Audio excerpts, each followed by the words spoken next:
Mobil TV22 mit über 100 Garagengeschichten haben wir in den letzten 12 Monaten donnerstags und sonntags zweimal in der Woche berichtet und werden weiterhin dieses für euch tun.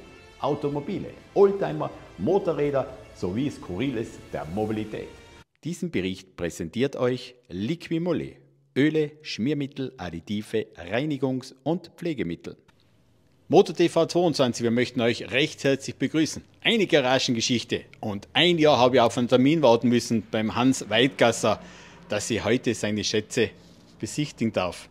Hans, es freut mich sehr, dass wir da sein dürfen und wenn ich da reingehe, da kann man mal bald die Tränen, was da Wunderschönes herinnen steht bei dir. Ich sage, sensationell. Um was geht's da?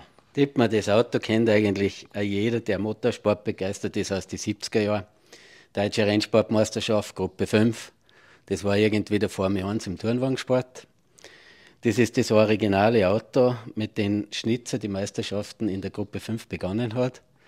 Und dieses Auto kriegt einen neuen Motor.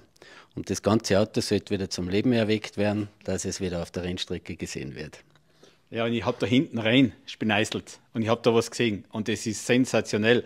Und was sich die angetan haben, das ist noch sensationeller. Hans, du hast den Motor komplett von neu aufgebaut. Also nicht nur aufgebaut, dass wir ihn revidiert haben, sondern das wird uns jetzt ein bisschen erklären. Ja, der Motor ist komplett aus Neuteilen aufgebaut. Wir haben wirklich lang gesucht, dass wir vom Motorblock bis zum Zylinderkopf die ganzen Sachen neu herstellen haben können. Der Zylinderkopf ist in einem Abgussverfahren gemacht, das Qualität wie aus der Formel 1 hat. Wir wollen da natürlich mit dem Motor wieder anknüpfen auf die alten Zeiten. Wir haben die gute Möglichkeit gehabt, dass wir mit den ganzen technischen Zeichnungen, die wir vom Schnitzer Josef gehabt haben, da was 100%iges aufsetzen haben können. Und wir reden da jetzt nicht von einem normalen Motor, sondern wir reden da von dem sensationellen Turbomotor.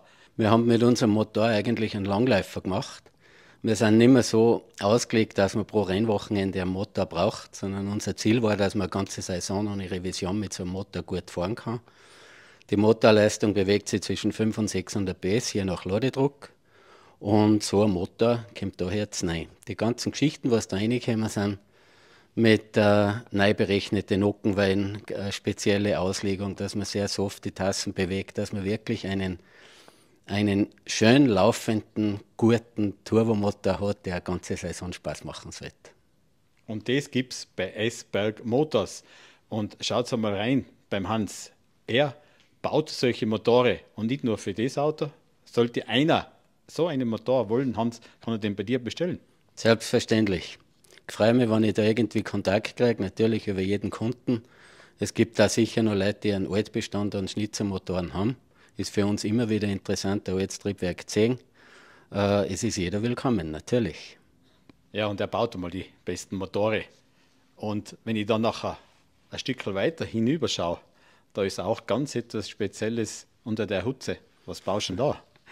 Das ist ein Projekt, wo wir anschließen wollten auf die Rallye-Zeiten von BMW. 1973 ist ja der Schnitzer Vierventilmotor das erste Mal gelaufen im Rallye-Auto von Jean Todt und Achim Wampold. Und dieses Auto haben wir mehr oder weniger wieder zum Leben erweckt, in einem Design, wie es heute gemacht würde. Ja. Also wir sind von dem 70er-Jahr-Projekt ausgegangen, dass wir die Basis haben und haben ein Triebwerk ins Auge gefasst, wo wir sagen können, wir können mit modernster Triebwerkstechnologie, sprich Treibstoff, E-Fuel, ansetzen, dass man einen Umweltbeitrag auf der Rallyepiste wiederherstellen kann. Und das haben wir mit dem Projekt vor, dass wir dieses Auto so aufbaut und modern und gut betreiben können. Und da geben wir uns jetzt ein bisschen näher anschauen. Also das Auto ist wie aus dem Schachtelauter. Und gerne würden wir auch über eure Garagenschätze die Geschichte dazu erfahren. Meldet euch auf www.tv22.tv und ich freue mich, bei euch diese Geschichte zu produzieren. Ein bisschen zu der Idee kommen, so ein Auto aufzubauen. Ja, es war eigentlich in Christian seine Veranstaltung, wo er die Alpenfahrt wieder zum Leben erweckt hat. Wir wollten eigentlich auf dieses Ereignis fertig sein mit so einem Auto. Es war unmöglich, wir waren viel zu viel gefordert, dass wir mit diesen Turbomotoren weitergekommen sind.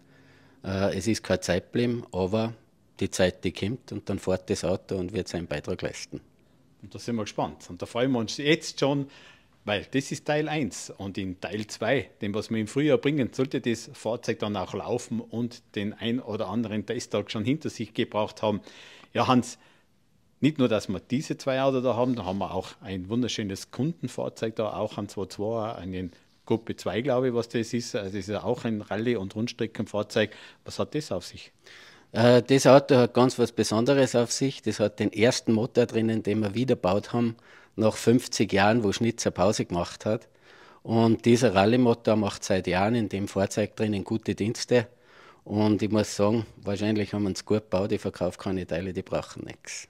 Keine Revisionen, kein Geld. Also das klingt gut für einen Kunden, klingt gut für einen Besitzer. Leider nicht für S-Berg Motors. Aber Hans, ich glaube, dass mit dem Motor, den was du da jetzt gebaut hast, eine sensationelle Geschichte ins Laufen gebracht hast. Denn die Turbomotoren, die sind ja auch sehr gefragt. Und jeder möchte natürlich einen Turbomotor haben, der was hält. Und den hast du jetzt da hinten gebaut und den geben wir uns jetzt anschauen. Den schauen wir uns an. Ja, das ist ein 2,1 Liter Turbomotor. Ich muss sagen, für mich der absolute Wahnsinn. Also irgendwo gehört schon Mut dazu, wenn man so ein Triebwerk irgendwo in einem Fahrzeug betreiben will, auf der letzten Rille. Ich glaube, wenn man sich die Informationen anschaut, die früher die Piloten geliefert haben, wie der Motor aktuell drinnen gelaufen ist, da waren schon einige dabei, die einen Brennstreifen in der Hosen gehabt haben. Wir haben diesen Motor aufgesetzt und aufgebaut aus 100% Neuteilen. Von der Kurbelbein weg, auf bis zum Ventildeckel, es ist kein gebrauchtes Teil drauf. Ich habe einen Partner gefunden, dem wir einen perfekten Guss gemacht haben, was den Zylinderkopf anbelangt und das Nockenwellengehäuse. Wir haben da wirklich eine Qualität drinnen, die man heute in modernste Renn- und Sportwagen wiederfindet. Die Qualität, die wir da drinnen haben, die spricht für Langlebigkeit. Es war unser Ziel, dass man mit dem Motor wirklich lang betreiben kann, ohne dass man sich mit Revisionen herumplagen muss, dass der Motor leistungsfähig oder wettbewerbsfähig bleibt. Der Motor ist für mich, muss ich sagen, das ist nicht nur irgendein Motor, das ist Herzblut von mir. Gell? Die Geschichte hat ja begonnen damals mit dem Charlie Lamm von Schnitzer Motorsport, dass wir das Projekt zum Leben wiedererweckt haben. Der hat da ziemlich viel Engagement eingebracht, dass wir das überhaupt auf den Weg gebracht haben. Hat natürlich am Anfang auch einiges an Schwierigkeiten gegeben, bis so ein Projekt steht. Und heute sind wir wirklich so weit, dass wir sagen können, mit dem Triebwerk ist einer gut ausgestattet. Wir haben Freude, wenn solche Motoren wieder auf der Rennstrecke hörbar werden. Und ich freue mich schon auf die Gaudi, wenn ich die Kisten fahren sehe. Ne? Da freuen wir uns auch, wenn wir das Auto sehen und diese PS-Leistung in dem Gruppe 5 BMW 202, der ja von Leistung, von Gewicht her ja auch relativ gering ist. Was wiegt denn das Auto? 700, 800 Kilo? Ja, das Auto kommt ein bisschen über 750 Kilo auf die Strecken. Und man muss sich vorstellen, man hat 2 Radl, wo ich die Kraft irgendwie am Boden bringen muss. Also derjenige, der das Ding da bewegt, der braucht ein gutes Fahrgefühl und dementsprechend Mut. Ja. Und wenn er das mit sich bringt, dann hat er eine Riesengaudi, 100%ig. Und ich kenne den Piloten, der ist sensationell und der hat ein richtiges Popo-Gefühl und da lassen wir uns überraschen und da freuen wir uns schon, wenn wir beim ersten Einsatz sehen werden. Ja, das ist der eine Motor, Hans, da steht der zweite Motor. Also das ist ja dieses Motorl, kommt rein in das Rallye-Auto. Das ist das nächste Projekt, was wir jetzt dann angehen, wenn die Turbomotoren fertig sind und ausgeliefert sind und ihren Dienst versehen. Dann widmen wir uns die Geschichte mit dem 2.2er Rallye-Auto. Und der Motor, der sollte einfach einen 100%igen E-Fuel-Betrieb kriegen. Den machen wir auch als elektronischer Einspritzer, dass er dementsprechend der Umwelt gerecht wird, wie wir es heute brauchen. Und da wollen wir ein bisschen Vorreiter sein für das, was uns in Zukunft irgendwo erwarten wird, dass wir nicht die großen Umweltverpester sind, sondern das ist unser Beitrag für grünen Motorsport und den werden wir mit dem Auto leisten. Das klingt sehr gut. S-Berg Motors. Wie gesagt, wenn ihr Fragen habt, der Motor passt ja nicht nur in einen 2.2er rein, sondern auch in einen 320er E21 oder in ein modernes Fahrzeug. Also da sind wir ja, was das anbelangt, ist das kein Problem, in welche Karosserie wir den einbauen. Möglich ist alles. und ihr habt auch die Möglichkeit, so etwas einzubauen. Auf alle Fälle. Der Motor hat ja im E21 glorreiche Zeiten gehabt mit dem Sieg der deutschen Rennsportmeisterschaft mit dem Sarg-Sporting-Auto von Schnitzer eingesetzt und von Harald Ertl pilotiert. Ich sage, das Auto gibt es im Originalzustand noch. Es gibt auch ein Replika. Das Replika fährt unseren Motor. Da haben wir jetzt die 3. Saison drauf. Der hat eigentlich 0 Probleme gehabt bis jetzt und wird mehr oder weniger auch noch weiter betrieben so. Esberg Motors. Die Möglichkeit, einen 600 PS starken BMW 4-Zylinder-Motor in eurem BMW zu haben und die Klassik bestreiten zu können. Spannend, interessant. Hans, danke vielmals. Ich freue mich schon im Frühjahr, wenn ich den Motor laufen höre in dem 2.2er. Alles Gute und viel Erfolg. Ich höre ihn schon laufen. Du hörst ihn schon laufen. Er träumt da schon jeden Tag von dem. Schaut rein auf MySport, MyStory TV22. Wir berichten täglich für euch und seid hautnah am Geschehen.